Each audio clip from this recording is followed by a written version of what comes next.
Assalamualaikum warahmatullahi wabarakatuh. Alhamdulillahi rabbil alamin wa bi ni'matihi tatimmu shalihat. Asyhadu an la ilaha illallah wahdahu la syarika lah wa asyhadu anna Muhammadan 'abduhu wa rasuluhul karim. Allahumma shalli wa sallim ala nabiyyina al-mustafa Muhammadin wa ala alihi wa ashabihi ajma'in. Amma Rabbi shrah li sadri wa yassir li amri wa hlul 'uqdatam min lisani yafqahu qawli. Segala puji bagi Allah, kemudian salawat dan salam kepada Rasulullah, pada keluarga dan seluruh sahabat-sahabatnya. Bapak Ibu jemaah salat subuh yang Allah muliakan, insyaAllah,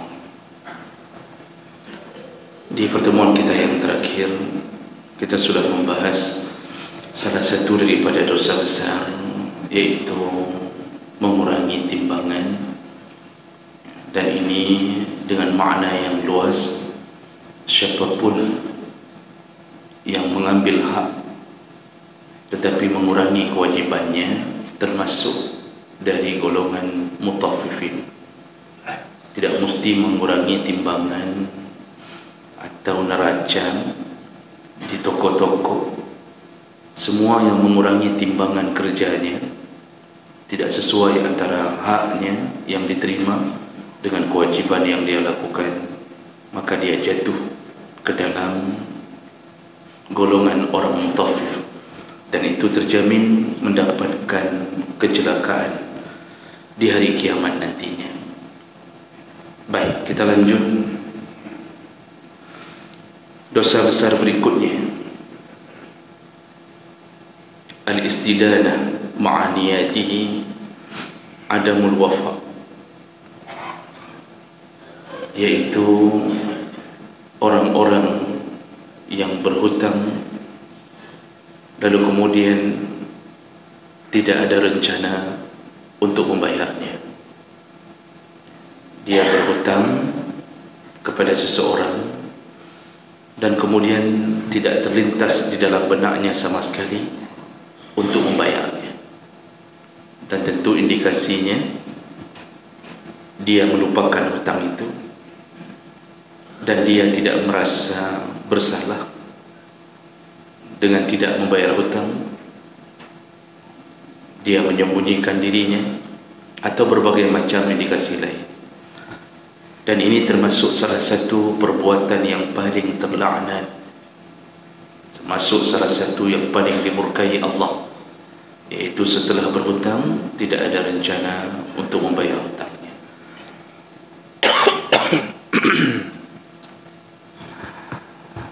Dalam hadis riwayat Bukhari dari Abu Hurairah radhiyallahu anhu qala Rasulullah sallallahu alaihi wasallam,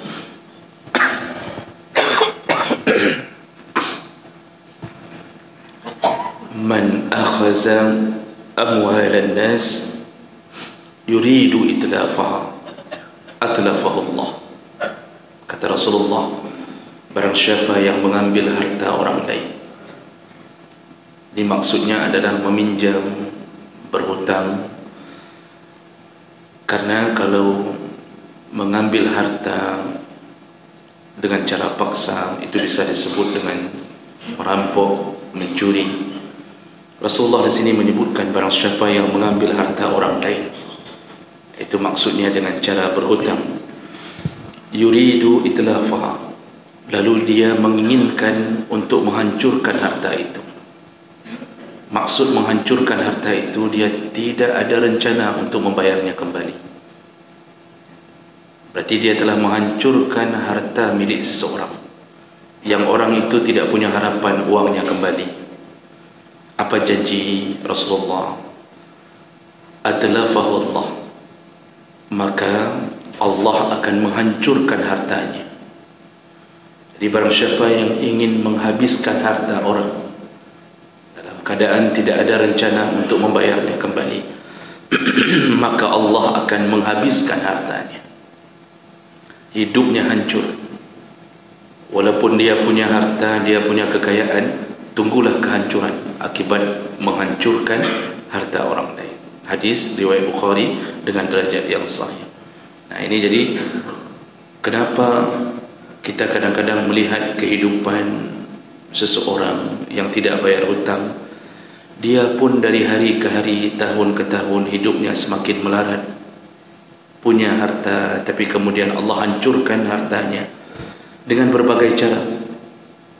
Hari ini dia menipu orang, maka tunggu Allah akan membuat sebuah makar untuknya, dia akan ditipu orang. Lalu hartanya mungkin dihabiskan oleh istrinya yang tidak salihah, atau mungkin hartanya dihabiskan oleh anak-anaknya yang ahli maksiat. Dia menipu ayahnya, dia jual tanah ayahnya, dia jatuh sakit kemudian dalam keadaan menderita, memikirkan kehidupan tentang perekonomian keluarganya. Dan ini salah satu cara Allah untuk menghancurkan harta orang-orang yang tidak membayar hutang. Dalam hadis yang lain, hadis dari Abu Umamah, Rasulullah sallallahu alaihi wasallam menyebutkan, man adana dainan wa huwa yanwi ayuaddihi anhu yaumal qiyamah addahu Allah anhu yaumal qiyamah. Pertama, Nabi mengatakan, barang siapa yang berhutang kepada seseorang lalu dia dengan niat yang kuat ingin membayar hutang tersebut, maka Allah permudah jalan untuk membayar hutang. Sampai ke hari kiamat pun Allah akan permudah urusannya. Jadi orang yang merencanakan untuk bayar hutang, Allah permudah agar dia bisa membayar hutangnya. Macam-macam Allah lakukan. Yang belum dapat pekerjaan karena dia dulu berhutang dalam keadaan butuh uang tersebut, Allah akan berikan kepadanya pekerjaan yang baik. Allah akan buat dia mampu menabung uang sedikit-sedikit untuk membayar hutangnya. Artinya Allah akan melepaskan kesusahannya ketika dia dengan niat yang tulus memang ingin mengembalikan uang tersebut. Siang malam dia berfikir bagaimana cara membayar hutang ini, Allah permudah. Atau bahkan Allah bisa kirimkan seseorang untuk melunasi hutangnya. Kalau dia miskin, Allah kirimkan seseorang yang Allah titipkan rasa hibah di dalam hatinya, lalu dia membebaskan hutang kita. Itu urusan Allah, dan itu tergantung niat ada rencana bayar hutang atau tidak. Wa man istadana dainan wa huwa la yanwi ayuaddihi.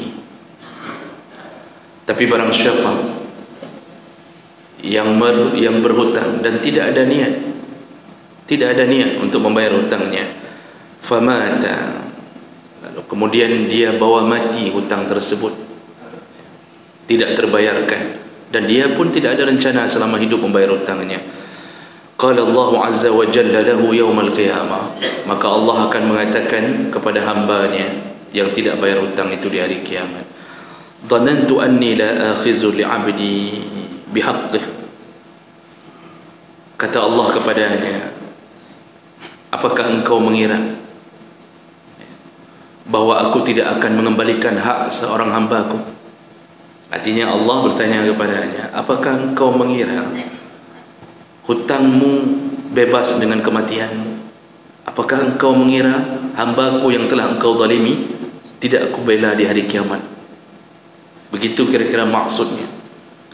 Fayu'khazu min hasanatihi, lalu mulailah Allah mengambil kebaikan-kebaikannya, pahala salatnya, pahala zakatnya.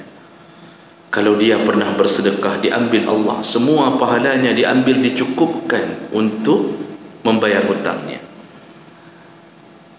Fa in lam takun lahu hasanat, kalaupun tidak cukup untuk membayar hutang dengan pahalanya, ukhiza min sayiatil akhar fayaj'al alaihi, maka diambillah dosa orang yang telah dia zalimi dengan tidak membayar hutang, maka dicampakkanlah dosa itu ke dalam catatan amal orang yang berhutang tersebut. Artinya sampai kiamat pun hutang tidak selesai kalau belum diselesaikan di dunia. Dan ruginya ketika kita membutuhkan amal kita di saat hari tiada pertolongan kecuali dengan amal, di saat kita benar-benar berharap jangan masuk neraka, lalu kita mulai berangan-angan untuk mendapatkan pahala haji kita, umrah kita, zakat dan seterusnya. Ternyata Allah ambil pahala itu untuk membayar hutang. Terlalu banyak orang yang kita tipu. Mungkin kita pernah membuka travel umrah dan kita sudah dipenjara di dunia, tapi hutang tidak kita bayar. Setiap orang mungkin sudah menyetor sekitar 25 juta. Kita mengatakan dalam hati kita seakan-akan penjara telah menjadi pembayarnya, padahal penjara itu urusan dunia. Yang hutang tetap wajib bayar. Si pembohong, si penipu, 25 juta per orang yang telah mendaftar tetap wajib dikembalikan. Hari ini banyak yang melupakannya dengan dalih dia sudah dihukum. Orang-orang yang begini mungkin terlalu ramai orang yang dia tipu. Siap-siaplah menjadi orang yang bangkrut di hari kiamat hanya gara-gara urusan bayar hutang. Jadi jemaah maka Allah, kita yang pernah ditipu, yang pernah dizalimi, yang hari ini kita tidak tahu di mana uang kita berada, ketahuilah uang itu tetap ada dan kita ambilnya nanti di pengadilan Allah. Kalau pengadilan dunia jangan berharap terlalu banyak. Keadilan bukan di atas tangan manusia. Kadang-kadang keadilan berada di tangan orang-orang kaya, di tangannya orang-orang yang punya kolega di dalam pengadilan. Tapi pengadilan Allah diselesaikan sampai sedetil-detilnya. Jadi perlukah kita maafkan? Tidak perlu. Kalau tipenya tipe penipu melarikan diri, tidak perlu untuk memaafkannya. Berniat sajalah kita selesaikan di akhirat nanti. Puluhan juta yang menyebabkan kita kemudian bangkrut di dunia, modal kita tidak pernah dikembalikan. Padahal kita datang, kita membantunya gara-gara dia menghibah-hibah di hadapan kita. Nanti di sisi Allah, Allah akan selesaikan. Siapa yang perlu kita maafkan? Orang yang perlu kita maafkan hutangnya adalah orang-orang yang terkena kesulitan untuk membayar dan dia jujur. Allah sendiri yang mengatakannya, wa in kana zu usratin fanadhiratun ila maisarah. Barang siapa yang tertimpa kesulitan, kalau engkau mendapatkan orang yang berhutang kepadamu lalu benar-benar dia jatuh miskin dan dia jujur, dia melapor, mohon maaf saya tidak mampu membayar hutang, berikanlah tempo lagi. Di saat itulah Allah menganjurkan fanadhiratun ila maisarah, berikanlah dia tempo lagi untuk membayar hutangnya. Disambung dan dikuatkan oleh hadis Nabi, siapa yang memberi tempo untuk orang yang berhutang. Jadi kita melihat dia benar-benar bangkrut, benar-benar miskin, uang kita ada di tangannya, lalu kita mengatakan ya sudahlah, kapanpun engkau nanti punya harta, punya uang, baru bayar. Semenjak kita memberikan tempo itu, kata Rasulullah dalam hadis yang sahih, maka Allah catatkan untuknya dia seperti bersedekah setiap harinya sejumlah hutang yang dia beri tempo itu. Orang miskin itu berhutang ke kita 2 juta, sudah jatuh tempo tidak mampu bayar, kita katakan ya kapan saja punya harta silakan dibayar. Semenjak hari itu yang layaknya kita sudah mendapatkan kembali harta kita, tapi kita berikan lagi temponya. Dalam hadis Nabi disebutkan, dicatat dalam catatan amal kita, kita bersedekah setiap hari sejumlah dengan hutang yang kita berikan tempo itu. Jadi dalam catatan amal kita bersedekah 1 juta, 2 juta, 1 juta, 2 juta. Karena pada dasarnya itu bukan hutang lagi, kita yang menyedekahkannya. Dia seharusnya sudah wajib bayar, tapi kita sedekahkannya sudahlah, tidak mengapa, nanti kapan-kapan ada uang bayar. Masya Allah, dia dapat pahala bersedekah sejumlah hartanya.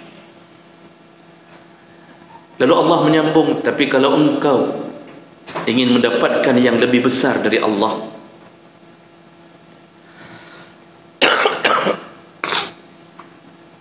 Allah katakan, wa anta saddaqu khairul lakum in kuntum ta'lamun. Namun kalau engkau sedekahkan hartamu, engkau sedekahkan semuanya, khairul lakum, itu lebih baik untukmu, in kuntum ta'lamun, seandainya engkau tahu balasan Allah. Jadi maksudnya, seandainya engkau tahu dan seandainya engkau telah melihat isi surga, pasti semua engkau membebaskan hutangmu kepada orang-orang yang miskin. Jadi Allah membahasakan in kuntum ta'lamun, seandainya kalian tahu betapa besarnya balasan Allah kepada orang yang membebaskan hutang, pasti engkau membebaskan hutang. Maka jemaah mereka Allah Subhanahu wa taala, yang perlu dibebaskan siapa? Mereka yang mampu, yang jujur, amanah, tapi tidak mampu lagi bayar hutang. Silakan harapkan balasan dari Allah yang lebih besar. Jadi banyak sekali hadis-hadis yang mengancam orang-orang yang hidup sampai matinya tidak membayar hutang. Dan sebagai penutup, ada hadis-hadis yang Rasulullah mengatakan, ayyuma rajulin yadinu dainan, barang siapa yang pernah berhutang, wa huwa mujamma' alaihi alla yuwafihi laki Allahu sariqan, lalu dikumpulkan uang itu bersamanya dan tidak ada rencana untuk dibayarnya, hari kiamat dia dikumpulkan oleh Allah dalam satu komplek di neraka bersama para pencuri. Jadi yang meninggal tidak bayar hutang itu di neraka nanti satu komplek dengan para pencuri, dianggap oleh Allah mencuri, bukan lagi berhutang. Cuma bedanya pencuri datang diam-diam di dalam kegelapan, mengintip-ngintip kapan rumah kosong.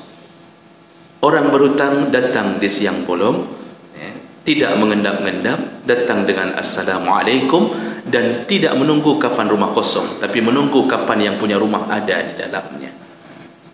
Lalu datang menghibah-hibah, menangis-nangis, mengatakan dirinya tidak makan sudah berapa hari.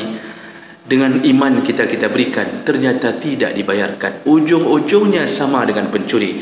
Pencuri tidak bayar, orang berhutang pun tidak bayar. Nanti berkumpullah satu neraka dengan mereka. Dalam hadis yang lain, Rasulullah sallallahu alaihi wasallam menyebutkan, nafsul mu'min mu'allaqah, jiwa seorang mukmin yang meninggal dunia mu'allaqah, terkatung-katung, hatta yuqda anhu dainuhu waliyuhu. Jiwa seorang mukmin terkatung-katung dengan hutangnya sampai dibayarkan oleh ahli warisnya. Selama belum dibayar, tetap Allah akan membuat jiwanya tidak aman di alam kubur. Kita orang baik, salat jamaah terus-terusan, kita sudah umrah mungkin berkali-kali, senyuman kita yang kita layangkan kepada orang-orang membuat orang bahagia. Kita orang baik, tapi hutang tidak bayar, dan ahli waris ternyata bagi warisan sebelum membayar hutang orang tuanya. Hancurlah hidup kita di dalam alam kubur. Kita tidak mendapatkan fasilitas apapun di dalam dari surganya Allah Subhanahu wa taala. Maksud terkatung-katung, semua pahalanya tidak bisa turun. Semua fasilitas surga tidak diturunkan Allah ke alam barzakh. Karena seharusnya orang baik itu dia diturunkan kasur dari surga, makanan dari surga, minuman dari surga. Lalu Allah akan hadirkan amal baiknya di hadapannya, menemaninya sampai tiupan sangkakala, tapi tidak akan datang. Kita hidup dalam kegelapan alam kubur. Kita hidup di alam barzakh dalam keadaan menderita. Kenapa? Ternyata ahli waris kita memakan harta kita tanpa membayar hutang kita. Ini efek mati dalam keadaan berhutang. Maka Bapak Ibu yang dimuliakan Allah, jangan mati dulu. Bayarlah hutang dulu. Setelah bayar hutang baru mati. Selesaikan segera. Jangan berwasiat nak meninggai ayah kabaya apa. Itu wasiat bodoh. Sekarang bayar. Kalau anak teringat sama ayahnya, mungkin anak pun satu tipe dengan ayahnya, maka bayarlah hutang segera, segera mungkin. Hubungilah orang-orang yang pernah kita tipu. Hubungilah orang-orang yang dulu kita makan bakwan dua lalu kita cuma bayar satu. Cari kembali mereka, bayarkan hutangnya. Semoga Allah selamatkan kita sampai ke surganya. Amin ya rabbal alamin. Subhanakallahumma wa bihamdik, asyhadu an la ilaha illa anta, astaghfiruka wa atubu ilaik. Wassalamu alaikum warahmatullahi wabarakatuh.